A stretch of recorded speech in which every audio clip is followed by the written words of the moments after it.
remercie d'avoir répondu promptement à notre invitation sur ce point de presse relatif aux événements survenus à Niamey dans la nuit du 18 au 19 octobre 2023, période au cours de laquelle un groupe d'individus a tenté d'exfiltrer l'ancien président de la République, Mohamed Bazoum, du palais présidentiel où il est gardé depuis le 26 juillet 2023. Par rapport à ces faits, une enquête est en cours pour faire toute la lumière. En attendant la fin de l'enquête, nous tenons à porter à la connaissance de l'opinion nationale et internationale un certain nombre d'éléments et les rassurer ainsi qu'il s'agit des faits réels et non d'une mise en scène comme certains esprits ont essayé de le faire croire. Ce plan d'exfiltration, qui n'est donc pas une vue de l'esprit, loin s'en faut, est prévu pour se dérouler en 4 phases, à savoir la phase préparatoire, la mise en œuvre de l'action, c'est-à-dire l'exfiltration du camp de la GP, regroupement dans un quartier de Niamey dénommé Tchangare et mouvement vers Berninkebi par des hélicoptères. En ce qui concerne cette phase préparatoire, il s'agit de mobiliser le personnel devant participer à l'action, personnel à recruter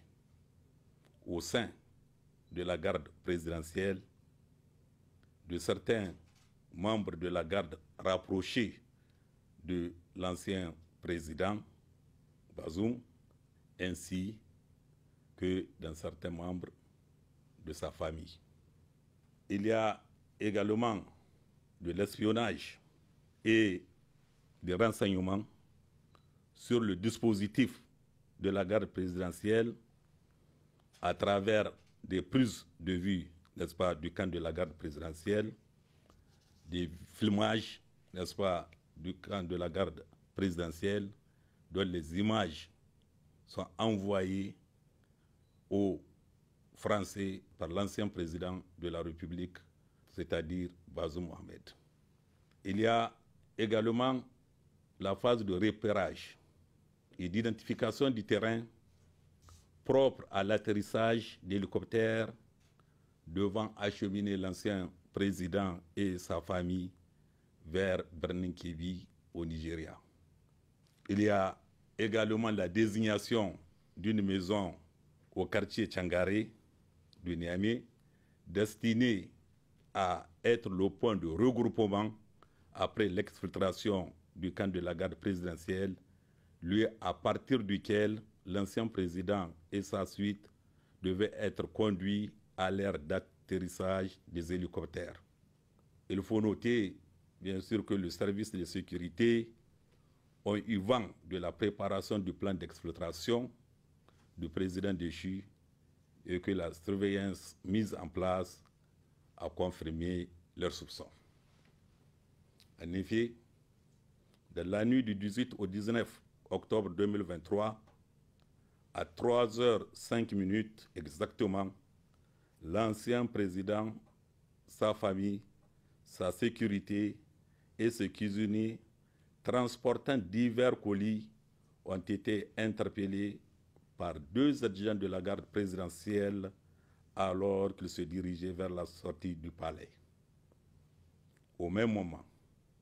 un véhicule en stationnement dans le couloir de l'annexe 2 du ministère de la Défense nationale les attendait en vue de les acheminer dans une maison sise au quartier Tchangare, lieu de regroupement convenu dans le plan. Une fouille minutieuse des colis et une perquisition opérée dans la résidence de l'ancien président ont permis la découverte d'importantes sommes d'argent en CFA et en devises étrangères ainsi que divers biens précieux, notamment une somme de 86 250 500 francs CFA,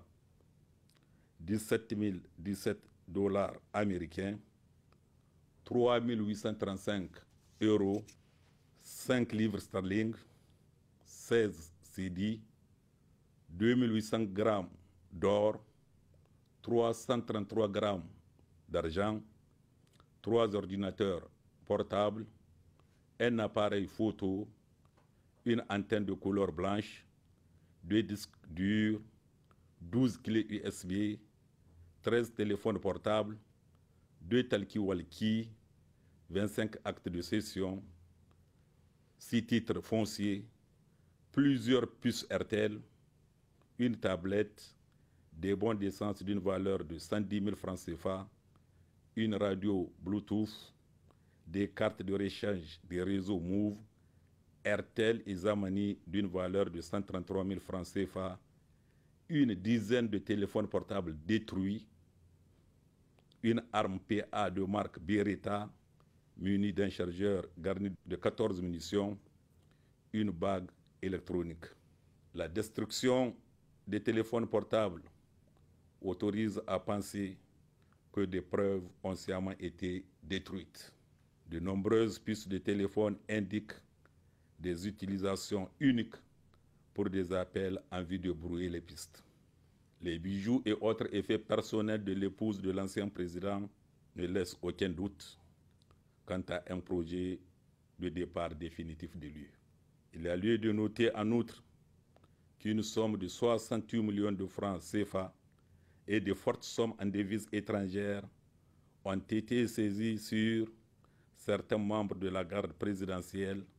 et d'anciens membres de la garde rapprochée du président Déchi, tous impliqués dans le projet. La maison sise au quartier Tchangare, devant servir du lieu de regroupement, a été identifiée comme étant la propriété de Ben Hamey,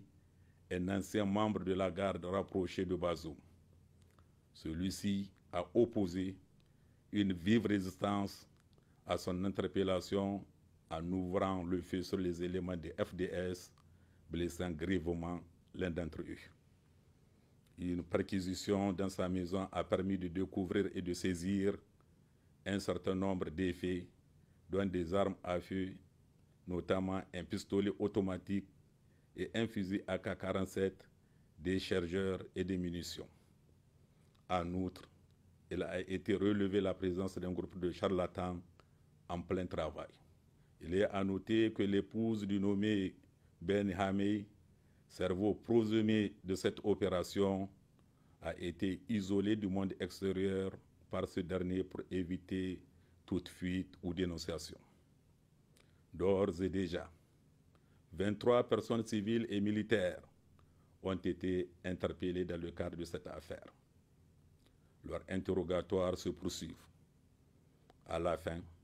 les juridictions compétentes seront saisies et chacun des suspects répondra de son acte. L'affaire ayant une envergure nationale,